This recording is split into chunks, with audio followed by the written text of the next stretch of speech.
everyone, and welcome back to SwansCast. Got a bit of a bonus episode today. Obviously, we normally do the weekly episodes, but an extra one. And what brings that along? Well, the end of the transfer window. So, I mean, we have some interesting transfer windows recently as Swans fans, not always for the good reasons. So I've got Jordan and Tom here to join me to discuss it today. So welcome, boys. Cheers for having me on, buddy. Cheers, thank you very much.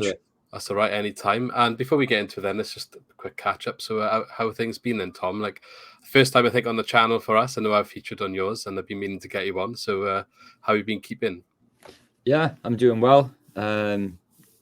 Despite how negative the Swans are at the moment, life outside of the Swans is all right. It's not going too bad. Life's getting back to normal. Managed to get away on holiday back end of last year, so anywhere nice? So went to Tenerife for a week, so that was lovely. Meant to go to Tenerife for our honeymoon, but it's been delayed till May because they went into alert level 4 just before we went to go. But yeah, I think I got out there just at like the right time. I went in October. I just got it done. I think it's coming back down now, but I didn't want to go and waste the money if you can't do anything in it. But we'll get there eventually. But cheers for coming on. I don't know if you want to remind everyone where they can find you. Obviously, you make content for Swansea as well. So if you want to give yourself a plug. Yeah. So on all social media, it's at Total Swans TV, and then the same on YouTube at Total Swans TV. Match day vlogs, live match watch-alongs for away games, and then the odd other videos, content-wise, all related to the Swans. Brilliant. And go check him out when you get a chance. Jordan, not the first time for you, been here a couple of times now, but first time this year, I want to say? Yeah, I think it's the first time this year. I'm going to have to start having shares or something now in Swan. But hey, I need to get shares myself first. No, life outside, exactly the same as Tom just said now, apart from the Swans, it hasn't been, well, there's been a couple of hiccups, but it's not going too bad the last few days. I'm skint.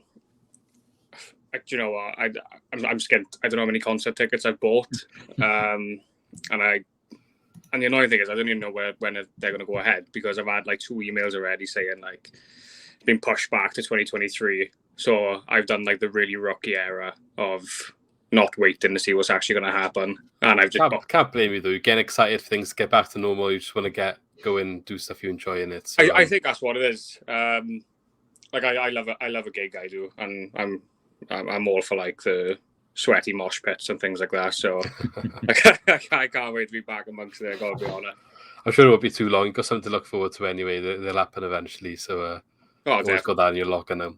But yeah, cheers for coming back on as well. It would be good for us in this one, especially, I think, to get some different opinions on from what we normally have. Been meaning to get some more guests on, but I've been very busy, and all our videos end up being very last minute. So appreciate you both joining me today anyway. Before we get into the nitty gritty though, just a quick reminder for everyone, if you don't mind subscribing to the channel, helps us grow and reach our goals. We want to continue to get bigger and helps us do what we're doing, and hit the like button as well, just to show us you like what we're talking about, like what we're doing. We can carry on doing more of the same then.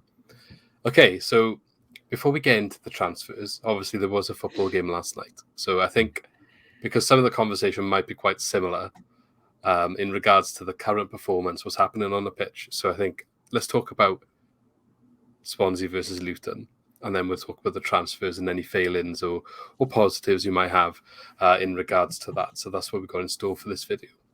So I went down last night. I don't know if either of you two made it last night or watched it by other means. Tom, I'll start with you then. What was your thoughts? I was down there. I'm just glad it didn't rain, for one. I absolutely hate an evening game when it's battering down with rain. But same old story. As of late, apart from 1 or 2 positive results where we've dominated games.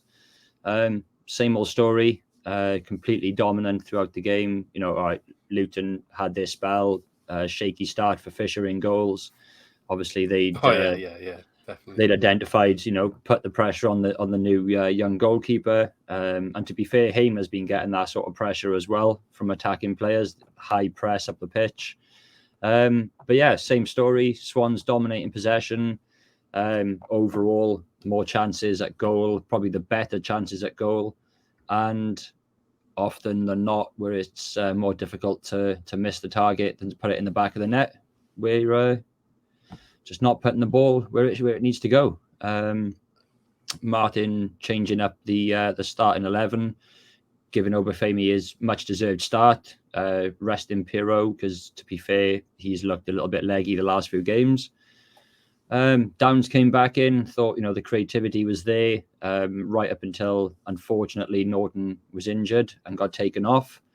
And we replaced the centre back with a midfielder, which then changed the formation, changed the mentality of our attacking threat. And I just sort of felt like it was spiraling downhill from there. Yes, we had a few more chances after that, but just unfortunately couldn't put the ball in the back of the net. Yeah. And although Luton had their opportunities, it did feel like they won main chance they took. Which we've seen happen far too many times. So yeah, I will say, the formation change. He did. You mentioned the pressure on Fisher, and they were struggling. I think the first 5 minutes at least to get out of the box. To clear. He was trying to pass it short all the time, and it was just going back to Luton or going back to the keeper, and they couldn't get it out. He did make the change of formation slightly before Norton got injured. Right. He put Christie up onto the wing originally, so I think that's why Smith came on. Okay. But I will say, I agree with you that I don't think it was the best option of a substitution in that situation, because I think ultimately that resulted in Chan going out onto the wing, and I don't think he was very effective out wide, to be honest. But before we discuss further, then Jordan, have you got anything to add, or what do you think of what you saw? I mean, Thomas pretty much just nailed it, but fair play. I got to talk about that Matt Grimes pass though, which Obafemi should have scored. It was unbelievable. That was a quality pass, to be fair. And it's one of those, in FP Rose playing, he probably bags that. But Obafemi has, he has deserved his chance of late. I mean, Smith, I agree. I don't think was the right sort of sub, and it goes back to saying really done it about like Patterson. Maybe if Patterson was available, that would have been another option. Where I find Patterson's, you can play him anywhere attack-wise and he's effective. But then Cham, I don't think he's a winger at all. And when Norton went off, I think that's where ultimately things just started to die down a bit, unfortunately for the Swans. But it is the same old story. Just very inconsistent, having all the ball but not really doing much with it. Unfortunately, not putting it where it matters. So I think as well with that substitution for Smith, I feel like there was other options than to bring on Corey Smith. All right, Finley Burns, youngster, hasn't been at the club long enough, but it's not like he's just come into that position. Centre back could have probably taken Norton's place last night. Probably could have worked something with Latibodier coming on, but I don't know. Like I do like Smith. I'm not a critic of Corey at all. I think he does offer us an awful lot going forward. Defensively, nowhere near sort of what Fulton can do as a midfielder. But for Smith and the sort of role he plays, which is quite an advanced role, yes, he doesn't get many shots off, but he is often, in an attacking midfield sort of role. I just felt like the way that we were playing, I felt like Corey was just the wrong option to bring on, and that's nothing, against Corey. I think, like I put a tweet out last night, it just, Russell's got to take the blame for that one. We should have put the ball in the back of the net. That Obafemi chance was fantastic. There's a couple of good opportunities. We need to be practicing set pieces, because the amount of corners we had and the amount of corners we actually put into the box for a change. Yes, one or two of them were pretty, piss poor, let's be honest. A load of them did make it into that penalty area. And we don't really have the height. We're not really a strong enough team in the air. And I don't think we've actually scored from a set piece this season. So no, we haven't. No, definitely. it would be nice to get that, but we just don't have the aerial presence. So I don't know. Things were going our way, and then the tables turned, as I say, with that injury, and I just felt like it just spiraled from that point. And you could see something was building up with the atmosphere as well. People getting impatient with players holding the ball up, going sideways, but everyone was crying for this. Or 98% of fans were crying for this sort of football possession based, keep hold of the ball, frustrate the opposition. Well, the only thing that's happening is that they're frustrating the fans, but they're the fans who wanted this style of play. It's quite hard to be a Swansea fan at the moment, and try and maintain the balance of having the right sort of criticism, but being patient with Russell Martin and the players at the same time. I think you touched on quite a few good points there. The whole thing about everyone crying out for it, that was definitely happening. People were fed up with Cooper at the time. He's too boring, too defensive. Now all of a sudden he's doing a good job of Forest. They look like they might be in the playoffs again. And all of a sudden, why have we let it? Like, we should have backed him and all this, that, the other, whatever. But it's like different narrative all of a sudden. We've been saying on our channel since day one of Russell Martin, like this season for us is a write-off. And it's going to be hard. It's going to be up and down. And the proper judgment needs to happen after next summer. And if he's still the same then, fair enough, and he has to go, whatever. But I think it's still early days to put a proper judgment in, especially trying to implement this style of play. There's aspects of it that are coming off. But yeah, you're saying about some of, last night, if you're getting bored with some of what was happening, fair enough, I understand that as well. It's the attack part that's probably missing. And that's what we need to fix. But then we haven't had the players signed to kind of help that area, really. There's a missing link for me in between the midfield and the person you want to score goals. And it comes back to what you were saying about Corey Smith, where he's been doing a good job put there, but I don't think that is his best job. I don't think that's where he's going to excel. And, just comparing to other players we've had in that role in recent seasons, like Selena, going back to Sigurdsson, I know it's a different level now, but Corey Smith is nothing like that sort of player that's going to take a risky pass, do a little bit of trickery and create something. And I feel like that's what we need behind the strikers. So when they're all sat back behind, like last night, Luton basically in the box and we can't break that wall down. I think Wolf, to be fair, did a good job of doing it. But we need more of that in that position. And for me, Smith is just an extension to the centre midfield, just further up the pitch. And he doesn't really... He's not going to break anyone down when there's a wall in front of him. But I'm not trying to criticize him at the same time. Like you said, it's hard to get that balance. In regards to the defense and the substitution, I agree. Different options would have been better. I think he already made that decision to change to the 4 because I think he thought we were struggling with the press, and he decided to mix it up. So I'm assuming that's why he didn't bring on Finley Burns as a defender, because he just put Christie back into the back 4. It depends whether you think a back 4 or 5 is a better option, I guess. For me, I always worry when there's a back 3 and Bennett and Cabango are in the same back 3 in this system. I've always worried this season. I feel like Bennett's a little bit too slow. I think Cabango's definitely been improving, but having Norton go off the pitch would worry me more. I personally probably would have brought on Perot at that point and put Obafemi on the wing. That's what I would have done. But or even Kyle Joseph, put him on the wing because he had he's shown something when he's been out wide in the past. But obviously Smith is the one that came on in the end. Have you got anything you picked up there, Joe, that you want to mention? I both boys are killing it. Oh no, there's nothing really there that I want to add. The only thing I was going to mention was obviously that missing link between our midfield and then obviously our forward. Yeah. And obviously Corey Smith isn't that player. But again, with Corey Smith, hats off to him. He does give us all every game. Like, it's not like as if he's in he is in an unfamiliar position, but it's not like as if he'll stop purely because of that reason.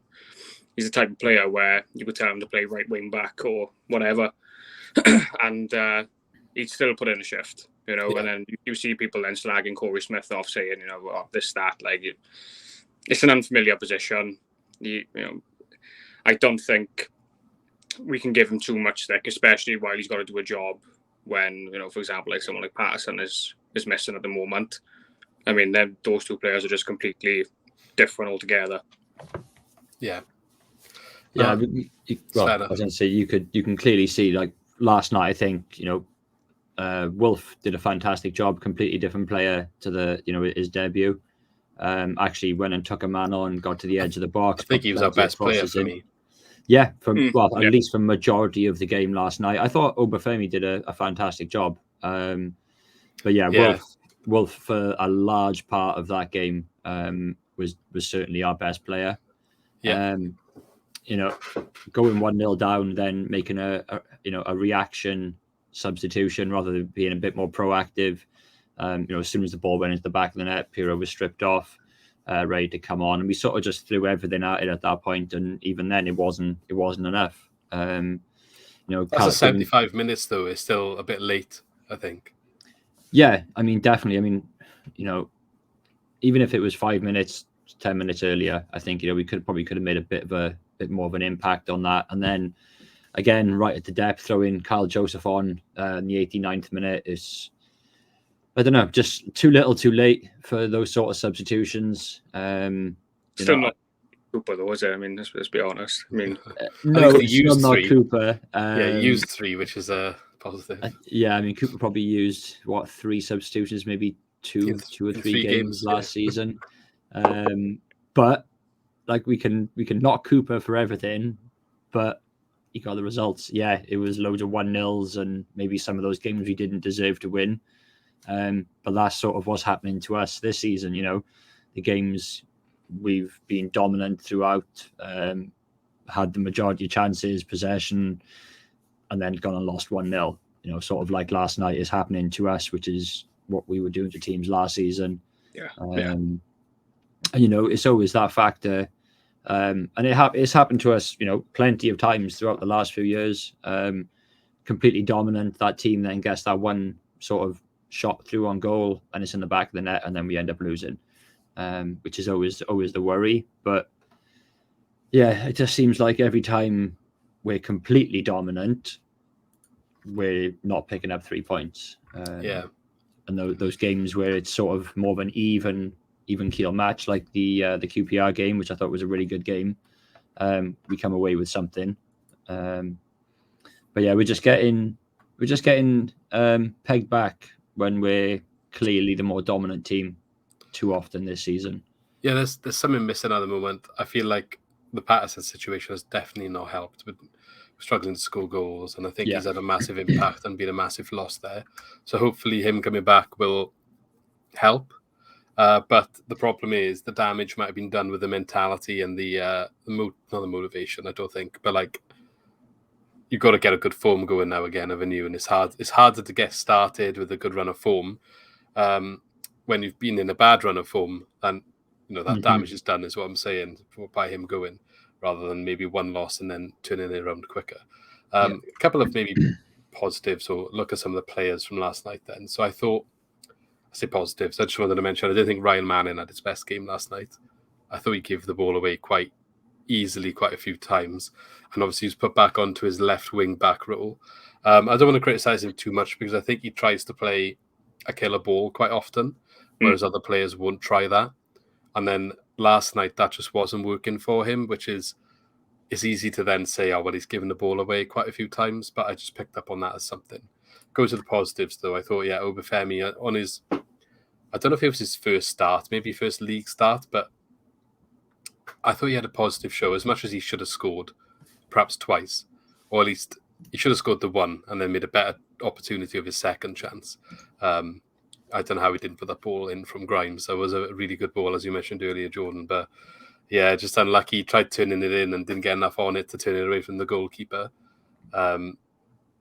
Otherwise, he ran his socks off. He played 90 minutes, whereas he hardly ever, he doesn't even come off the bench every game. So credit to him there.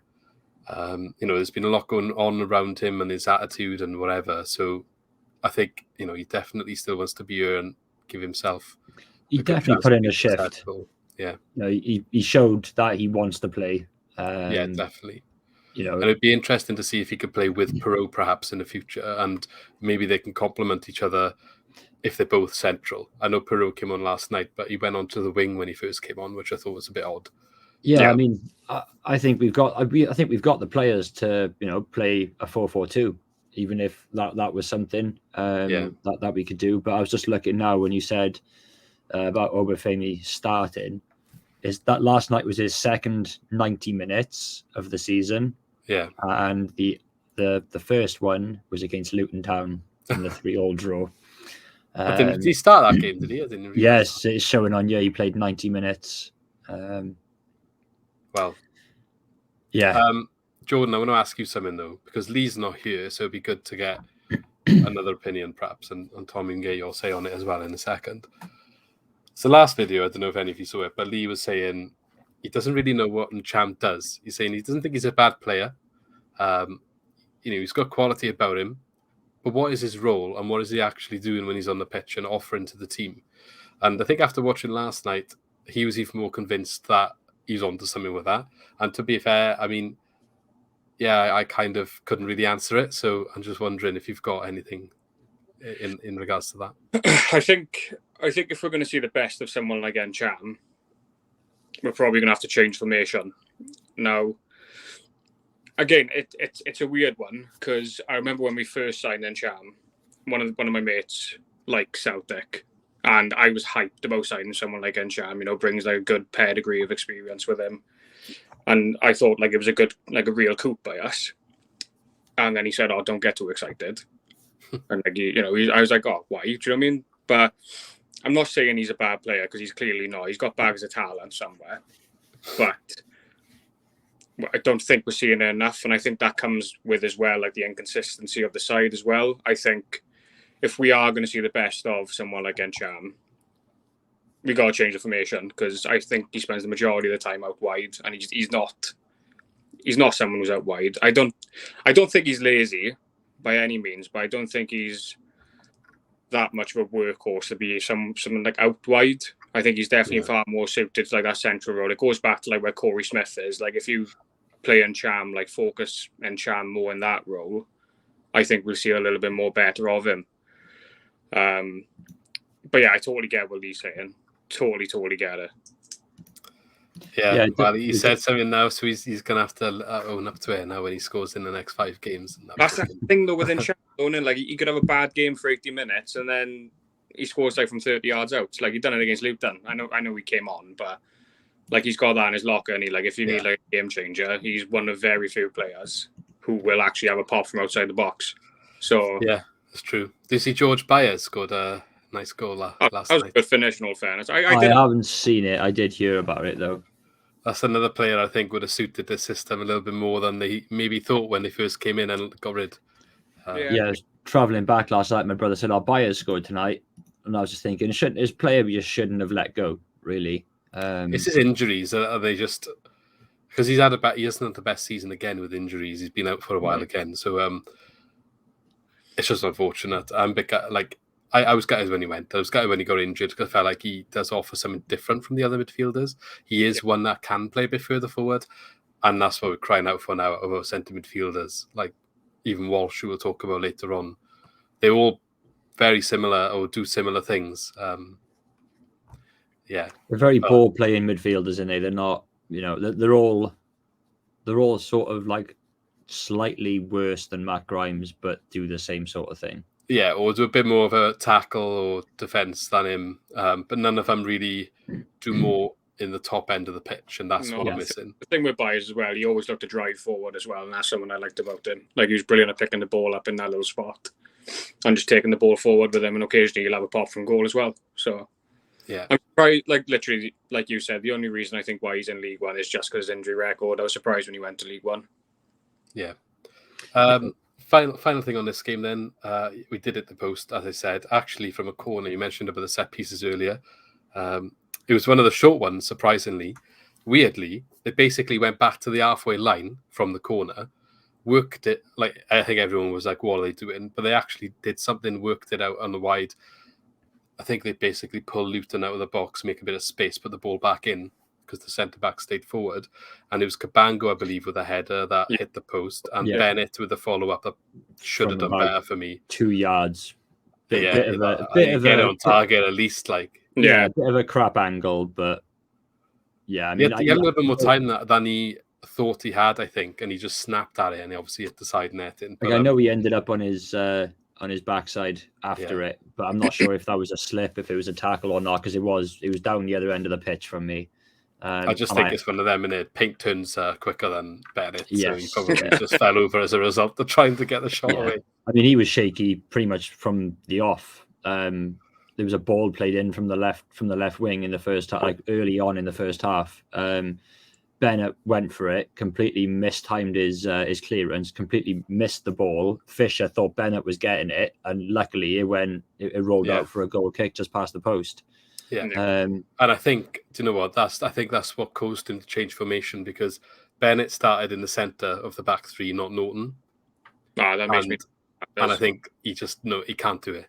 He's not quick enough. Definitely not. But I mean, even saying that, second half, Luton caught us on the counter attack, and not one of our centre backs were, not even the fifth player back defending. So was that for the goal? It was just before the goal. It wasn't on the goal. They literally broke down the right hand wing, and then they put a cross in, but it was dealt with. But Manning, Bennett, none of them had got back by the time sort of our midfield. Even Pirro got back. It was like sort of that late in the game. Even Pirro got back before majority of our defence. So yeah, I'm not sure why Cabango and Bennett are all playing in such advanced high roles. Whether it was instructions just to try and get up the pitch. I'm not sure if it was a counter attack from a corner. But yeah, that's probably the only thing I can. No, there was one from a corner where Cabango was on his own, basically. Yeah, and I remember that. I think they dealt with it well in the end, but you're worried when you're looking at it 3v1 and this is just Cabango there and they are pushing up high, especially when they went 1-0 down. It's what Russell Martin wants to play. You can see it. It's what he wants to try and do. He wants a fluid team that's always there, always an option, pushing high up the pitch. And this is what I come back to all the time. The centre backs, not all of them, can play that way, and it asks the question, and I think this is what a lot of fans are getting frustrated at. You're forcing this style of play onto the players, but not all of them can adapt to the positions they've been asked to do. But then there's also no compromise from the manager to make slight adjustments to better fit the players that are here until he can get the ones that he needs. And that's the balance, and I think that's where a lot of the frustrations are coming in. But I don't want to dwell too much on the rest of this game, because I think we've been going for half an hour, and I definitely want to touch on the transfers. The last thing I want to say, obviously, Luton's goal, it was a good move, I think. It was a well-worked goal from their point of view. Yeah. Frustrating from us, I think. Softly defended, though. Softly defended. Someone should have just got a yellow card. I think Cabango was the one who lost out as the ball come over the top before it got headed as the through ball. Yes, just soft defending. We definitely could have done a better job at preventing, the through ball and then putting the ball into the back of the net. It was a good shot, a very, very well worked goal, as you say, from a Luton perspective, but a disappointing one, from our side to concede. Had we scored something like that, a little bit more pace and swiftness on the break and going forward can get the opportunity, whereas we maybe missed that a couple of times last night, where you play that extra one ball and it just allows the opposition team to reset. It just feels like a lot of teams take chances. They gamble on an attack, whereas we're, like you said earlier, trying to play the killer ball through the middle, trying to play a nice pass through, trying penetrate through the defense. Whereas a lot of other teams are just trying anything, and then it's paying off. Sort of what we were doing with Cooper last year. There was a couple of nice goals. All right, Andre pretty much carried us last season, cutting in from the right hand side. But like I say, had we scored that, I would have been quite happy with that sort of goal for the Swans. But it is disappointing in the manner that we did concede it. Like you say, someone could have kicked someone and took a booking, because other than a couple of attempts, they weren't very dangerous. Just frustrating Swans again. Yeah, definitely. So it doesn't get any easier either. We obviously got Blackburn next. They are high flying at the moment, up the top end of the table. Pushing for automatic promotions. They've just signed Ryan Giles from Wolves on loan, who we potentially had the opportunity of getting by all accounts, which could have been controversial in itself based on the fact he'd been at Cardiff all season so far, but that would have been a nice story to talk about. Get him one over them and take him to the derby and get him a goal. But he looked a quality player for them, to be fair. Yeah.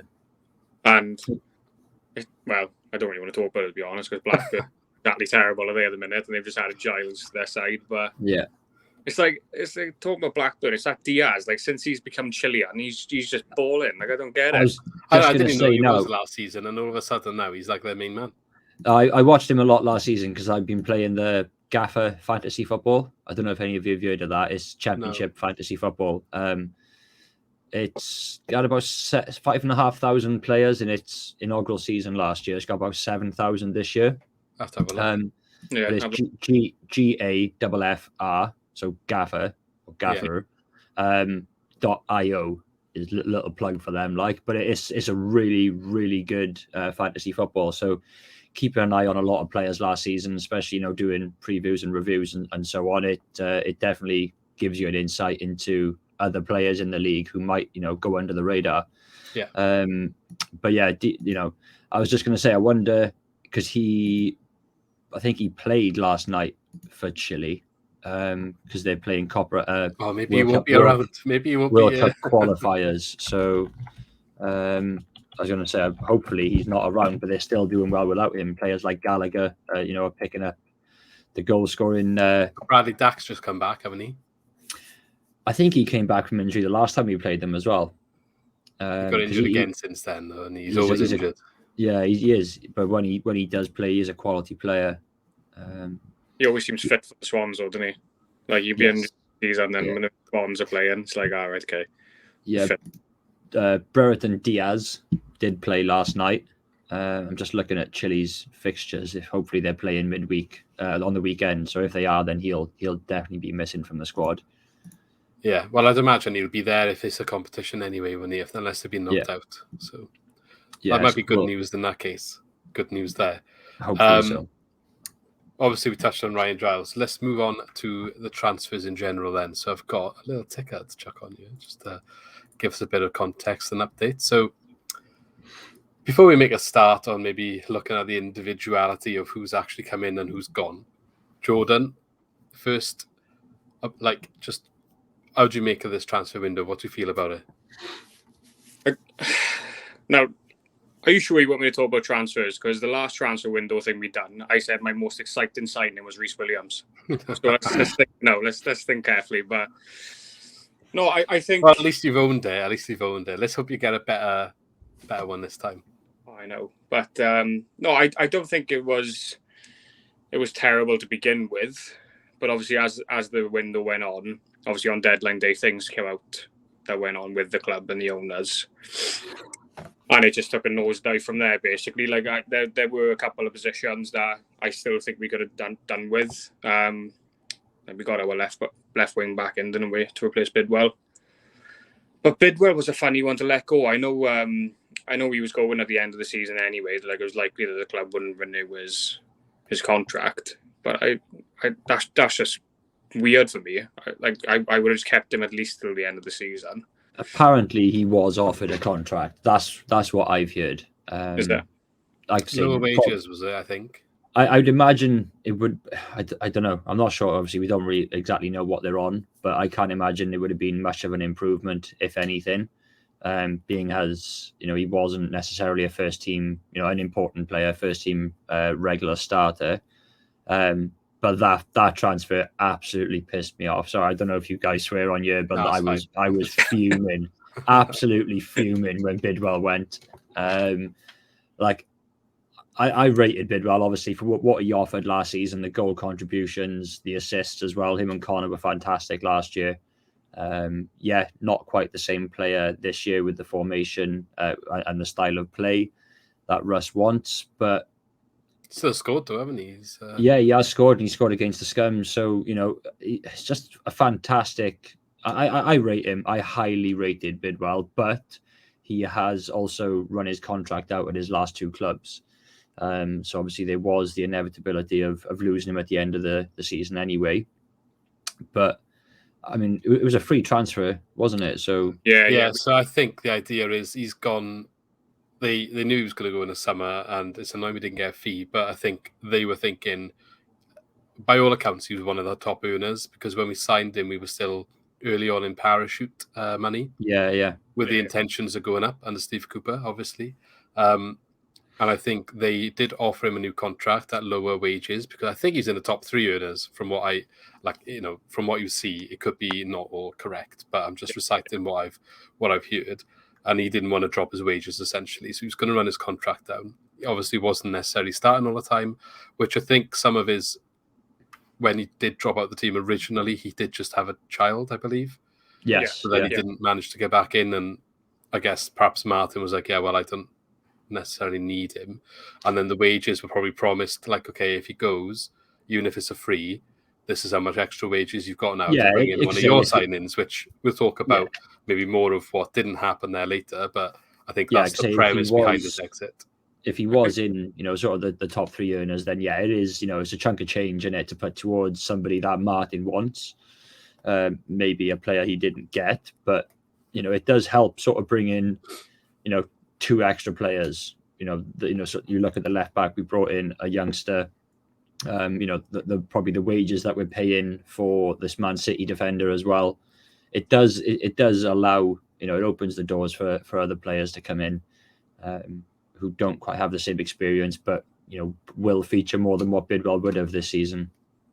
I think the thing that bothers me with Bidwell is how long it took to replace him, because I think we could have spent the last couple of days of deadline day then really trying to get that extra midfielder that we needed, because we went into deadline day needing a left wing back when Bidwell was gone like nearly 3 weeks ago.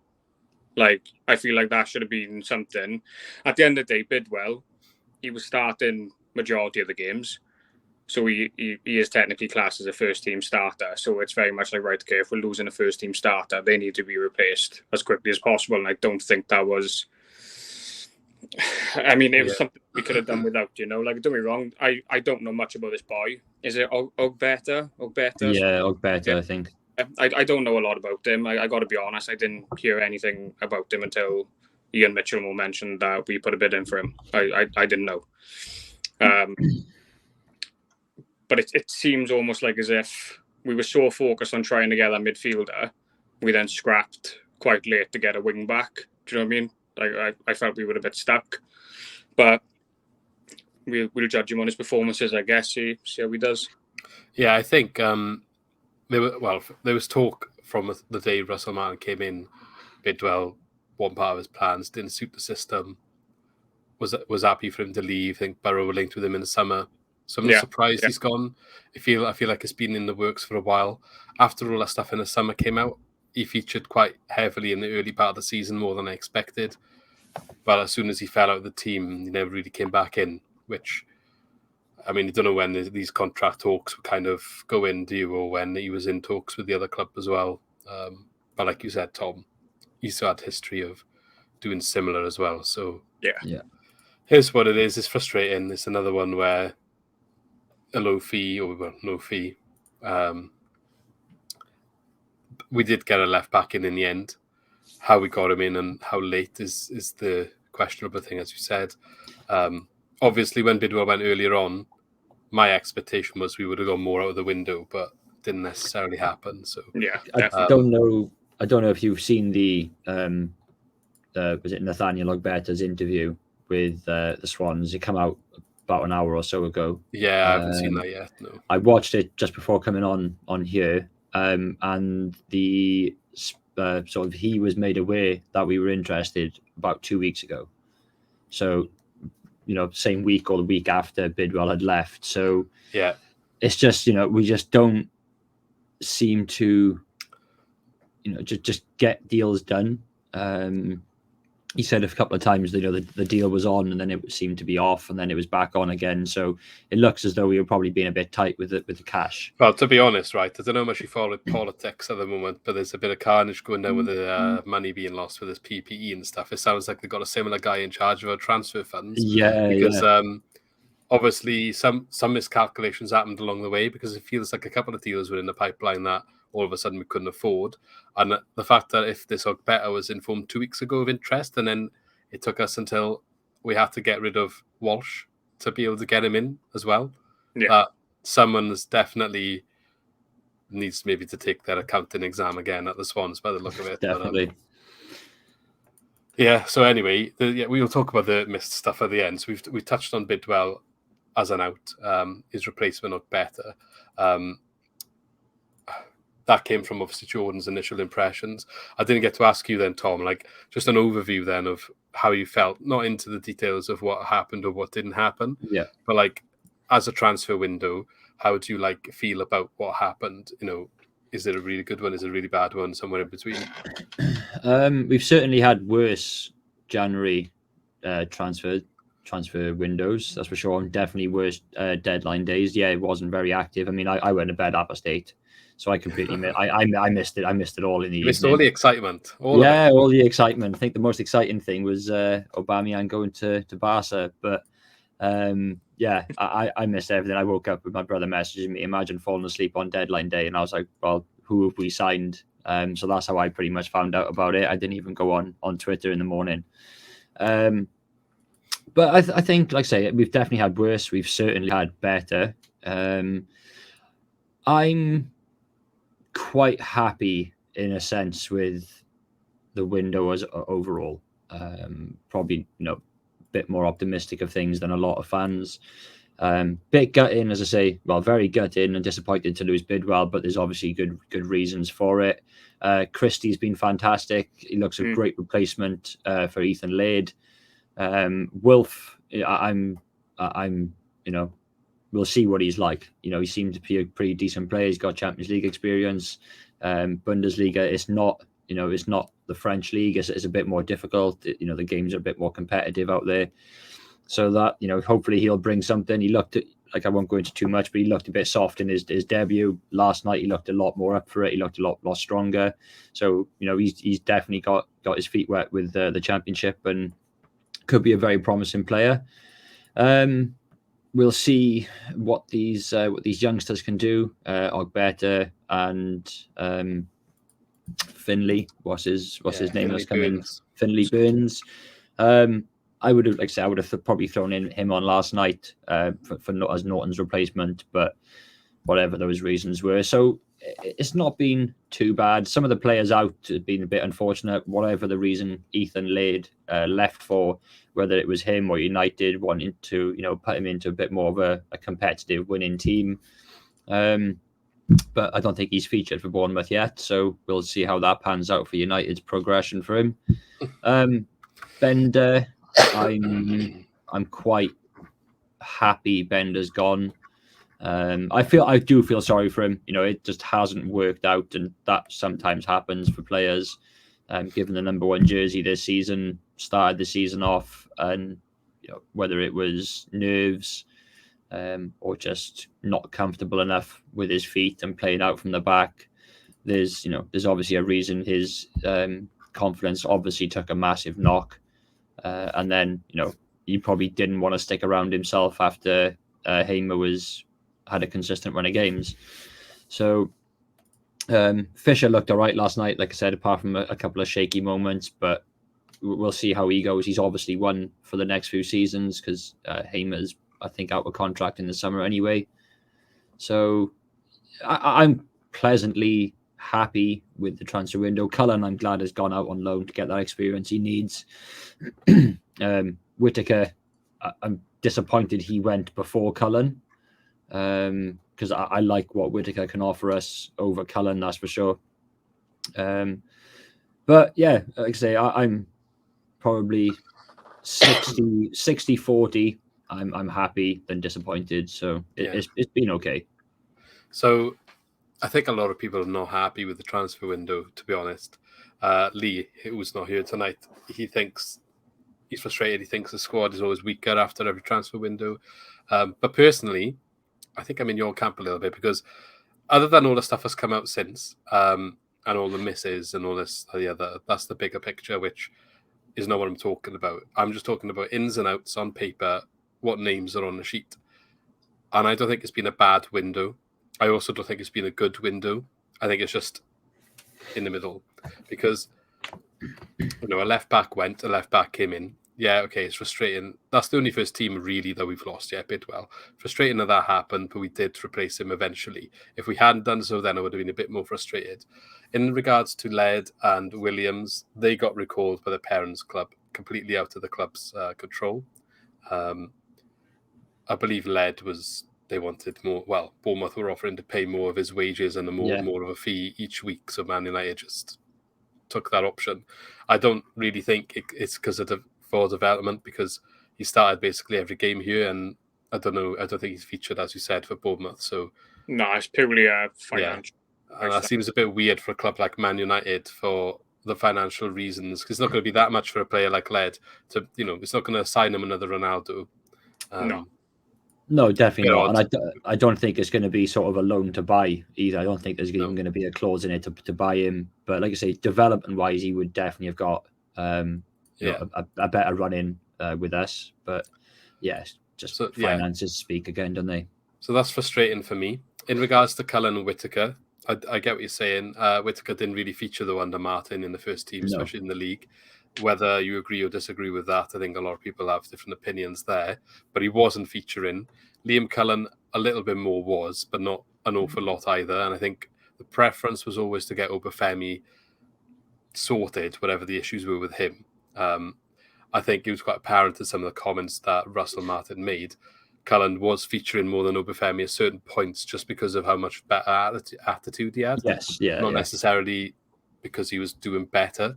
I'm not saying he was doing worse either, but it's not because he was night and day playing better.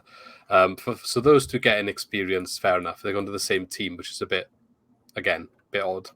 I saw Liam Cullen started like 3 games in 3 different positions for Lincoln, one of them being the centre attacking midfielder.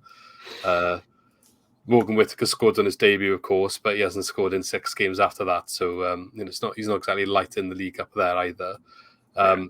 But then we recalled Kyle Joseph. So in regards to those two, Kyle Joseph coming in is going to do the same job anyway.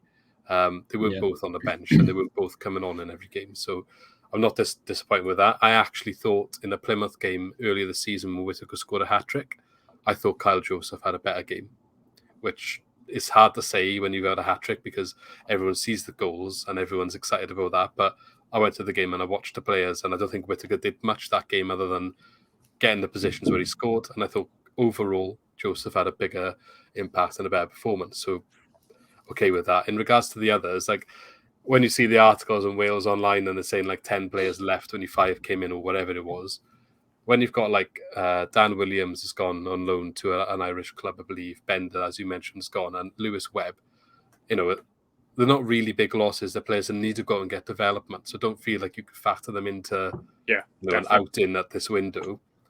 Liam Walsh was a little bit of a weird one. However, at the same time, he's played something like 119 minutes of league football this season. So, he was a signing that came in just before Russell Martin came in. So I understand it's a bit weird and annoying. He's only been here half a season. We've let him go.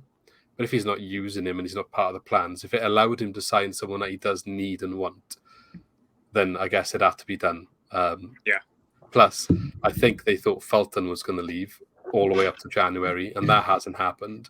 It looks like Fulton has started to be reintegrated. So I guess it's just changed that it's Liam Walsh instead, if that makes sense. I was highly expecting Fulton to be the one that did go. And then when it comes to Brandon Cooper, some people have questioned why have we let Brandon Cooper leave and then just signed in another youngster, Finlay Burns, as a centre-back. Well, Finlay Burns, we don't know how much he's going to play.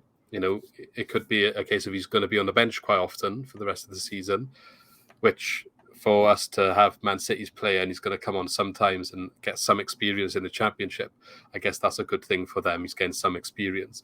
Whereas for us and Brandon Cooper, he's probably at a stage where he needs to be playing all the time. So if he's going to drop down the league, get that experience week in, week out for a different club, come back in the summer where he might be more ready then to start every game for us.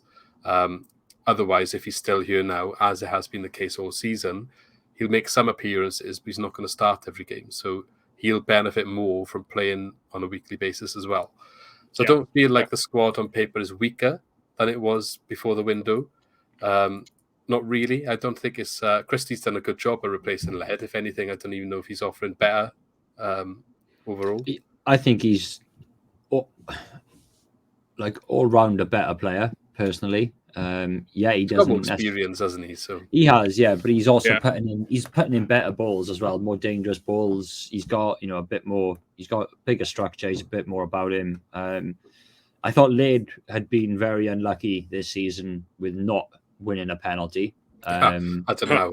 We haven't had a penalty. I honestly think he probably should have had about 3 or 4. I went to Bournemouth, the away game, and he probably should have won 2 by himself. But he likes to obviously get into the box, right up to the byline, put the ball back, sort of either straight across the 6-yard box or to the penalty spot. Whereas for Christie, he does look a little bit more direct, getting towards the edge of the box, cutting in. He had a couple of fantastic shots in the previous game, which were quite unlucky not to go in. I'm looking at Christie and looking at Lade. I'm probably a bit more pleased with Christie in his recent performances anyway. Yeah. I really rated Ethan Lade. I thought he was a quality youngster. Unfortunately, he did get recalled, but hopefully Christie turns out to be a bit more of a better acquisition for us overall throughout the end of the season. Yeah. And go on, sorry. No, I was just going to say, just again, like on the... I think I was watching a Russell Martin interview, and he was saying some of the youngsters that we've got in the first team, they're sort of too old to be playing in the unders. And usually by this time in their life, 22, 23, they've usually got, almost 100 first team appearances racked up, and they've got nowhere near that. So they do need to go out on loan and get this experience, and hopefully do come back as better all-round players for us, whether they stay or whether they move on. But I'm hoping that's the Liam Cullen mind. So I think I do rate Cullen. Like, he does get himself in some tidy positions, but I think that was a loan that should have happened like about 2 seasons ago. I'm not saying it would have been as good as like someone like McBurney, but look at McBurney. He went out on loan to Bristol Rovers. He went on loan to Newport. He had these Barnsley as well. Player of the season with Barnsley in 5 months. Yeah. And it gained him that experience then. So then when we got relegated, we had a striker. He was prepared and ready to step up. Yeah. Now, Cullen, that should have happened 2 seasons ago. And I think if he doesn't make it as a Swansea City player, it's just down to that, really. He should have had a loan a while back. He hasn't been prepared for it, really. No. I'm 100% with you on that. Like, I think, second season back down in the Championship, like you say, 2 years ago, that's when he should have been loaned out. When he sort of made that step up to the first team environment, I think he, give him the start of the season, get him used to being around the first team, sitting on the bench a couple of times, but then loan him out, get him that experience, and probably had that happened by now, we probably have a much better striker on our hands. But like I feel for him, I do, but I'm not sure I probably rate him quite as much as you. Yeah. I do like him, but again, I think it boils back down to that. Like, if he has the experience, then I think we are looking at a different player altogether, because he's shown what he can do. He's shown it against, I think it was Nottingham Forest in the Cup, where we dismantled. Yeah. And he's been playing in a lot of different positions as well. He's never just been a striker. Yeah.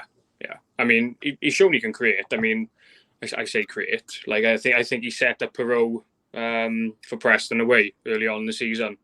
So he's shown he can play those tidy little passes as well. So he's got a bit more to his game. But unfortunately, he's playing for us at not necessarily the wrong time, but he definitely needed that experience first. Yeah, we're in a place where we don't necessarily have the depth, and then he's on the fringe of the 2 teams, where we haven't afforded him the opportunity to go on loan, because just in case someone gets injured, but now he's suffering as a result of that. So Definitely. It is a bad situation for him. I didn't mention just now as well, Wolf, you've mentioned him, but he could be key.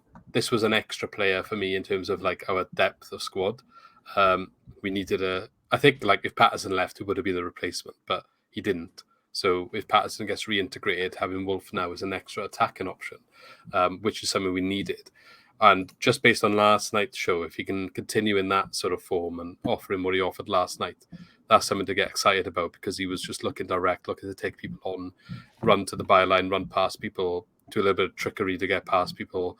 And he had, I think, a shot or two from outside the box as well. He was up for it. He was trying to make things happen and force the issue when things weren't going our way. And we need a little bit more of that. Someone that's going to run at someone and try and make something happen. So if we can get Patterson back going, having hit him and Wolf in those two positions behind the striker could be a good combination. But we'll see. Go on. I got a question for you regarding sort of attacking options late in games. More than happy to have these, unknown youngsters come through, and like say Perot, Obafemi. Yeah, we've known about him, but the transfer obviously didn't happen a couple of seasons ago. But as like a plan B, sort of, hit the emergency button.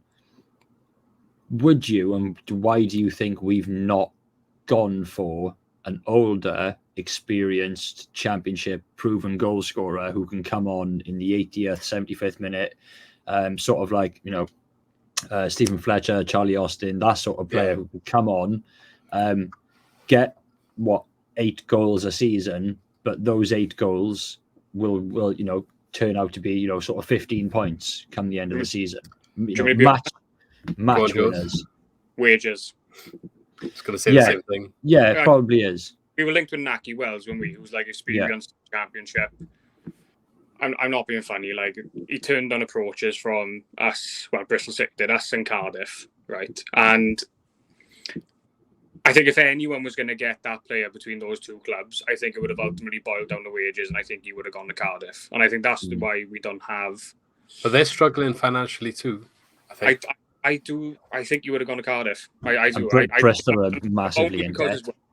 One, wages, and secondly, the amount of deals that have now come out saying, the deals weren't sanctioned for this reason. I reckon there would have been something with Wells there, and I do think ultimately it would have been a financial situation. As much as I would love someone like Charlie Austin, I do rate Austin. I mean, I didn't rate him against Downs the other night, but Downs will learn from that.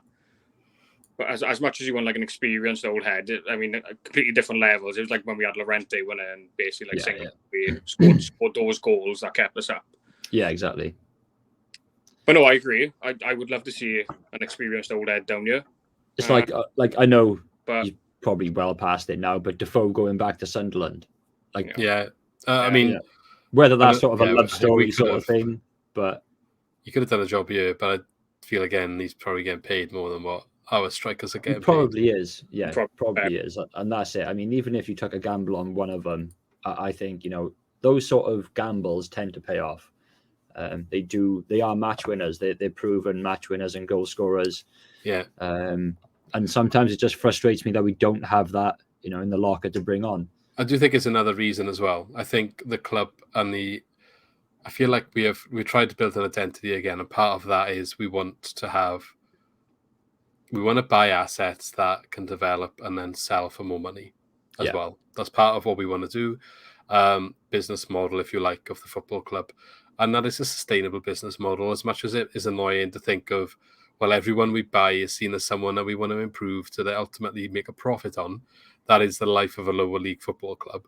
That doesn't have the owners that likes of Bournemouth have got, apparently. If there are any Newcastle owners listening to this, there is a club in South Wales who wouldn't mind your business. So yeah, by all means, black and white as well. So come on, they're down. black and white. They're not in blue. They're black and white. That's the important part. We've got the beaches like the Middle East down here, haven't we? So yeah. But yeah, I think that's part of the reason as well. So final thing before we finish, then, Jordan, you just touched on some of the misses, perhaps. So obviously, right, everything we're talking about from here on. You could argue is speculation, is assumptions, is none of it could be deemed fact because there isn't really anything concrete from the club, from the manager on any of this stuff and why, the reasons. Some of it even came out that we didn't even know anything about, like the Ryan Giles thing, after transfer deadline day. But a few journalists coming out and saying like there were deals that were close. There were deals that were discussed for a while with clubs. These players were basically all set to come. And all of a sudden, the clubs turned around and said, actually, no, we don't want to spend the money there. It's not right for us. Or you could look at the guy that's gone to Celtic, O'Reilly, and they didn't want to stump up the initial fee, even though a lot of the total fee was in installments, which has frustrated a lot of people, especially as he's had 2 man of the match performances up there. And by all accounts, having another good game this evening. And then the other one, which I think there was, by all accounts, a deal done for, was it the Brighton lad, and the club just didn't approve it. Yeah, Ryan Long money went to Hull, and apparently. What do we make of all that then? How much do we take on board what we're reading about all these things as like the truth, or is there still an element like they might have sources that are telling them this stuff, but we can't be sure how true that really is, and how much do we take it on board, and like. It's difficult. I don't really know how to word the question, but you get what I'm trying to say. I definitely get what you mean, and it's a difficult one to answer as well. I think every single window that we have in the future, while we have the owners that we do, I think it's always going to be the same story. There will always be something that comes out saying deals were sanctioned because of this and that, and I think I feel sorry for the managers who have come in as well, because we've had like some pretty good, bright young managers while they've been here. I mean, you look at Graham Potter. I mean, at the end of the day, we were all very 50-50 on Steve Cooper, but he's got the potential to. I'm not saying like do what Potter's doing, but I don't think we're 50-50 anymore. I know. No. But I feel like Russell Martin will eventually get to a point as well if he's not backed properly. Like, obviously this is assuming now that this is true. It only takes one bid from another club, and then they'll look at that and go, oh, cash. They'll accept that, and then he'll be backed then by another club. I'm not saying he'll go on to someone like Brighton, but well, I mean, if he can play the style of football he's playing now, ultimately, yeah, the goals are not there, but he's turned it around quick to the point where we're getting 70% possession on a weekly basis. If he can go to another club where they give him money to bring in the attacking people he needs to play the system, then why can't he do well? Definitely. Look at Potter. I mean, he had a couple of years more experience than Martin in terms of like being a manager. I mean, Martin is still a very, very young manager, and I think goals and things like that with this style of play will ultimately come. This season, I think, is just a massive learning curve for him. He hasn't managed any higher than League One until now. Yeah. So for him to get the style of play going, I think that's very much all we can expect at the moment this season in like the transition period. But ultimately, that's probably as far as he can probably take us, because if you want a team that can score goals, ultimately you need to then invest into that side. Like, you need to, because like you can't just expect to be, well, in football money, living on nothing, but expecting your team to do well. Like, you need that investment, you need that backing as a manager, like the side, like everyone needs that backing. So to see Matt O'Reilly, when I think we own, I say only mine, this is football money, we only needed to cough up £300,000 for Matt O'Reilly, and like you said, he's absolutely slamming it at Celtic. It's a bit of a blow. Probably that midfielder we could have done with as well, providing Patterson doesn't come back in, but I think there is talk now of him coming back in. Longman, don't know a lot about him, but that would have been another midfielder. And then obviously Giles would have been our wing back. From what I can see, I mean, O'Reilly looks absolutely quality. Giles, we've seen what he can do in the Championship, would have definitely made a difference to our side. Longman, I'm not going to. He's been playing well for Hull, hasn't he? And that's in the same. Yeah. Like that's all I know. He's been doing well for Hull. So there are obviously three players that could have made a difference to this side. But how can we go further than where we are now with the ownership that we've currently got when Martin and the club isn't getting any sort of backing? Yeah, I think this is a perfect opportunity to just touch on, there is obviously a petition that we've been informed about this evening. So if anyone wants to sign that, I'll chuck the link in the video. But it's just basically that, raising your voice of collective voice about dismay and dissatisfaction with the owners and lack of investment for the club. So it's not through us, but we're sharing that out there for anyone that wants to get involved with that and check any updates that's going on with what they're trying to do there as well. But yeah, Tom, I've got anything to add on to that then? Jordan pretty much summed it up. It's the same with sort of any transfer window, with probably many other clubs, especially at this sort of level. Reports come out after the fact from journalists, and whether it's just trying to get a few clicks or stir up the pot a little bit. Don't get me wrong, some of them could be solid evidence. We've seen sort of a few of the Swans journalists, Ian and Stuart, they pretty much bang on with what they report. But yeah, I mean, it goes back even to, when we were last in the Championship before being promoted to the Premiership. When we were in the Premiership, these, players that have turned out to be absolute world beaters, like Aubameyang, Alfonso, Davis. Yeah. It just goes back, all these links. You can still find the articles online now, all the players that we've previously been heavily linked with, but no proposals ever been put forward from either club. Yeah, the Alfonso one is a kick in the teeth. It's just work permit or something, wasn't it? Basically? Yeah, apparently that one was. I think my favorite one was David Villa when Laudrup was. Villa. But again, would Alfonso? No, I think you've got to take into consideration as well. Like, a lot of clubs have been affected financially with obviously the pandemic. I mean, obviously they're going to take a bit of a hit, but I feel even if we weren't in a pandemic, this would have still happened. Do you know what I mean? I feel. I think so. I mean, the thing is, as fans, when we're not asking for 10, 20 million pound players. I mean, you look at some of our best players over the years, like Angle Wrangle, for example, cost £10,000. I know it's a very different market now, but we don't necessarily need to spend a massive amount to get players that suit our style. And I think that's proven with like Matt O'Reilly. I think watching him for Celtic, he would have suited us perfectly. And then we only needed to cough up 300,000.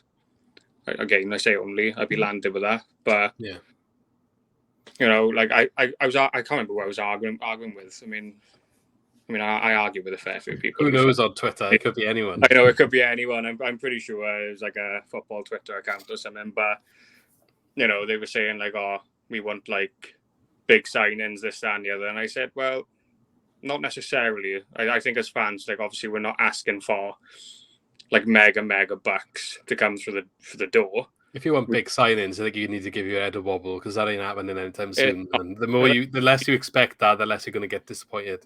Yeah, we just want signings that are ultimately going to make a difference and are suited to Martin's team. And whether if they cost 100,000 or 1-2 million, like I'd rather a player who costs like 500,000 and suits and does well for us than spending 5-6 million on a player who's then going to leave in the summer for dirt cheap because he hasn't suited us. Yeah.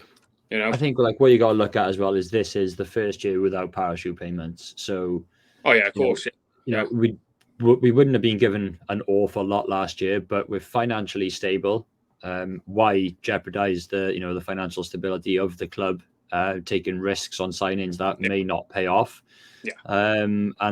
Yeah. Even when we were in the Premiership, we were still a selling club. We bought Michu for 2 million, could have sold him for 20, but loaned him out to Napoli and then lost completely on him. So, even the best signings that we make sometimes don't have the best end result financially for the club. And like I said at the start of this season, another new manager coming in at the start, no transfer window really at the beginning. No pre-season. This season is a write-off. We've been very fortunate that we've had the breaks that we've had due to COVID and match suspensions and stuff like that. That we've been able to.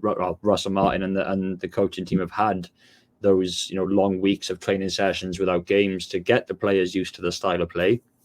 And you can see since we've returned to football. We had no festive football this year, which was crap as a football fan. You had plenty of football on, but none of your own team.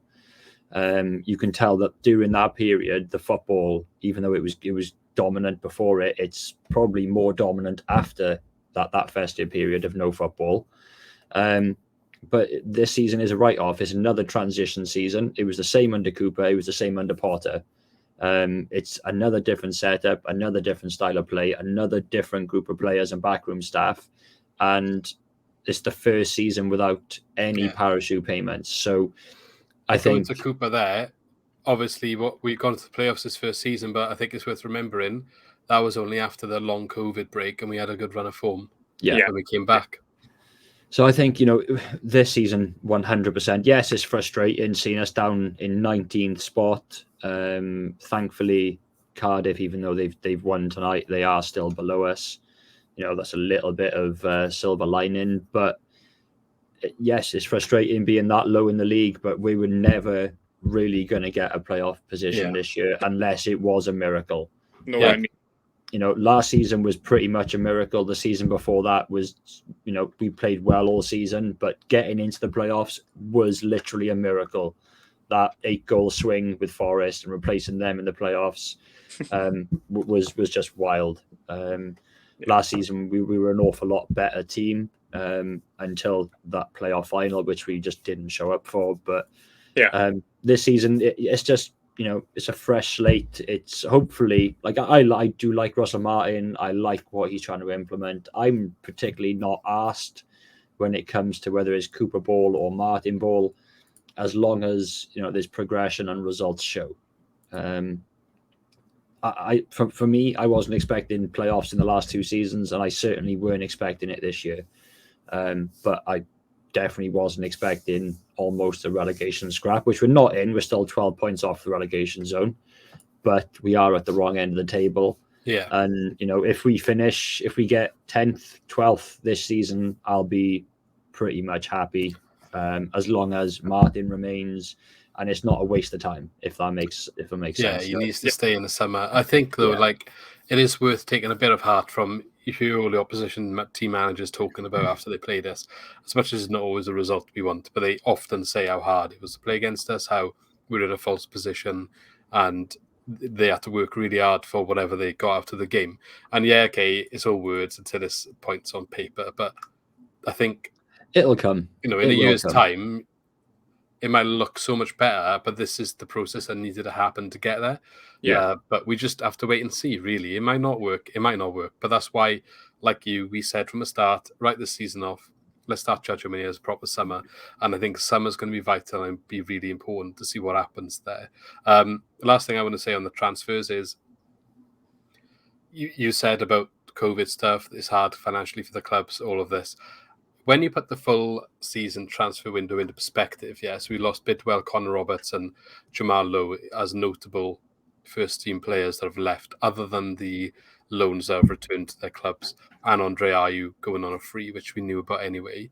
We've signed a lot of players this season, to be fair. You've got Ncham, Perot, Obafemi, Downs. I'm missing some people, but there's quite a few more. I think it's about 10 players we brought in, 10 permanent players. Patterson, they have put money in, but the thing is, I say put money in, whatever the budget they set in the summer, that budget will be the same budget that includes January. However much you used in the summer is how much you got left then in January. And they did say after that, we would have to get rid of people to bring people in January. They said that was going to be the case. So it's not really a surprise on paper that we haven't signed anyone for that much of a fee, even if it is frustrating that we couldn't put the 300,000 down. That is annoying that they couldn't find that from somewhere. And but I feel like probably a lot of money. Could have if they wanted to, but didn't want to risk it because they are stable at the moment. I just think in the bigger picture, and then the other thing I think people aren't factoring in, how much money went towards Grimes' new contract. That's come out of the same budget at the end of the day. That's something we didn't think would happen, but was obviously they've worked a deal out. I'd imagine he's probably the top earner at the club. But that's for me that was as good as a signing at the start of the season. Grimes staying. For me, I'm I'm over the moon that Fulton is still a Swans player. Yeah. He was somebody. See more of him, though. I'd definitely like to see more of him, and I think he deserves to play more as well and start more. But for me, he's a workhorse. He doesn't stop when he is on the pitch. More often than not, he has a better game than he doesn't. And he is one of our most consistent and probably one of our better overall midfielders. I know he's the longest serving player at the club at the moment. Yeah, so I know it's sort of getting a bit of a split with the fan base on Fulton. I can't remember what it was. Not the QPR game. What game did he start? Hull, but Hull. The whole team played. I mean, the whole team was bad at Hull. Yeah, and it's hard to okay, maybe he didn't have the best game, same as the rest of the team, but how can you judge him? You know what he's offered you for the last couple of years. He's hardly kicked the ball this season, and he's put in a shift that isn't spectacular, but then the team wasn't, and then all of a sudden he's not good enough. I don't really think that adds up. He's definitely, for me, like Mr. Consistent, along with Norton as well. I very highly rate Norton. I'll be gutted when he just actually finally leaves the club. Probably not as much as I was when Bidwell left, but I'm no longer getting attached to Swans players. I don't get attached to loan players anyway, but permanent players, I'm not getting attached to no one anymore. I think everyone was attached to Connor Robbs. The passion, local boy, he loved the club. But when you get offered a good deal for a player like that, you've just got to take it. We are, and we have been for a very long time, a selling club. We're not one of the big boys. Yeah. But we were frustrated at the Connor Roberts fee, but Cardiff got like $3 million for Kiefer Moore. So yeah, I'd probably say still more frustrated. I don't know. Is it? He's a goal scorer, not a right back. But he's not featured an awful lot this season. He does get injured quite a bit. I think they could have got 10 million for him in the summer, and he's ended up going for 3. You've got to be a little bit. I think that there's clauses in that though which can take it up to 5 with promotion and up to 7. I think when you look at the going rate for I know he hasn't scored that many this season, but he's proven he can do it in the Championship. Yeah, he's got international experience. I feel like he was considered one of the more prolific ones in the league, at least before the season. Last year, he certainly was. I feel like the going rate for a striker of that caliber was more than what he got sold for. Yeah. And I just think the fee was perhaps lower than what Cardiff would have wanted. And that's a similar story to us and Connor Roberts. And I just think it's another example that the clubs that haven't got the power financially are giving in a bit easier than it would before because they need it rather than losing out on it, which whatever you think about it is fine. I'm not saying I agree or disagree. I'm just putting it out there that it seems to be a thing that's happening at the moment, especially other players going on frees like Bidwell. There's been other players for other clubs that have left their club on a free. Like I think when we signed Hamer last season, it was undisclosed, but by all accounts, we got him for free. He still had 6 months left. Similar circumstance. So, yeah. Anyway, I think we've had a good chat there, lads. So thank you very much. I don't know if you've got any last things you want to add before we sign out. Anything you haven't managed to get off your chest? Trust the process. Yeah. It's a long way to go. It's going to be a long road. Like I say, nothing changes overnight, but hopefully it's not a waste of time. And hopefully, if Russell, obviously he's doing a good job. He is doing a good job. The results just haven't been there. The performances have been, if we score at least one goal a game, the perspective of all the recent bad results changes completely. But yeah, it will happen. Just like I say, hopefully he's here next season, and it's all of this frustration and hopefully having patience with the squad and the coaching team can pay off next season. Yeah. Well, thank you very much for joining me, lads. It's been good. We'll get you both back on soon, I'm sure. Hopefully Lee will be with us next time. But yeah, I mean, there's a lot of stuff to say about Swans at the moment. There's a lot of frustrations, but I think sometimes you don't want to believe everything you see on the internet. That's important, and have a bit of perspective and keep your expectations in reality. I think that's quite important as well, because you'll just enjoy supporting your club a little bit more if you're not expecting unreasonable things, which I think some people might have unreasonable expectations. No, definitely. I think a lot of that though is probably fans that have supported the club since, I'm not saying the glory days, 10 years, but in the last 10 years, where it's all been rosy, it's all been good. Whereas probably the patience comes from those who have been to the Vetch, have seen us fighting to stay in the league, have seen us against Kidderminster, Torquay, the absolute sort of crap that is still, we could still be a League Two team fighting, mid-table in League Two, but we've not. We've had European football. We've beaten the best in the Premier League.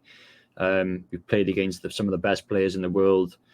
And now we're just probably back at our level again. When we got promoted to Rodgers, it was a process that was built upon.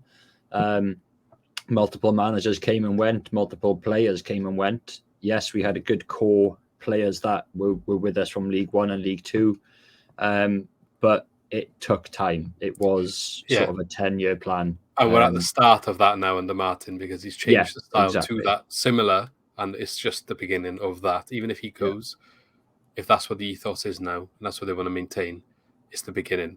And that's what, I guess, it will take a couple of transfer windows to get the players correct. And let's just wait and see what happens. But Jordan, thanks very much for joining. No bother at all. I hope you've enjoyed. Do you want to remind everyone where we can find your wonderful do a goal tweets? I can't remember the last time I done them. Well, maybe you do them, mate. You need to do them. No, I'm not going to do it this I don't see this against Blackburn, right? Oh. And we don't score. Oh no, I ain't doing it against Black. If Diaz ain't playing, then I will. I checked as well. Chili's campaign is done. He'll be back. But he might be like jet lagged. I don't know. He might be. Bench. Or COVID these days now, you know what I mean? Like, there's lots of things you got to take into account when you're traveling. So hopefully he's got to isolate now for a fortnight. Yeah. But no, you can find me. So my name is Jordan Webber, and then 96 at the end. That's on all my socials. Thank you very much, and I hope your gigs aren't too far away. Where have I got them? Birmingham, I think, is the furthest, so it's not too bad. But that one's been pushed back to 2023. So I think the rest... You'll be there before you know it now. You'll be in the mosh pit on the floor. And Tom, thanks very much for coming on. Hopefully we see your face on the channel a bit more in future. But just remind everyone where they can find you, maybe your channel and perhaps your Twitter as well. So everything is at Total Swans TV, Instagram, Facebook, Twitter, and then Total Swans TV on YouTube as well. But it's been a pleasure. Happy to come on at any time. I'm glad to have you. It's been good. Yeah, enjoyed it. But yeah, thank you very much, guys. As always, don't forget to subscribe if you enjoyed what we're doing, and give us a like as well. It really helps us. Helps the algorithm push us out to more Swans fans that might be looking for some discussion to get involved in as well. And let us know in the comments your thoughts on the transfers, what you thought about the players that are left, what you thought about the players coming in. Are the owners doing a good job, or do they need to go? I'm pretty sure I can already see the answers to that one, but let us know your feelings in the comments, and we shall catch you in the next one. So thank you very much, and see you later. Yep, take care all.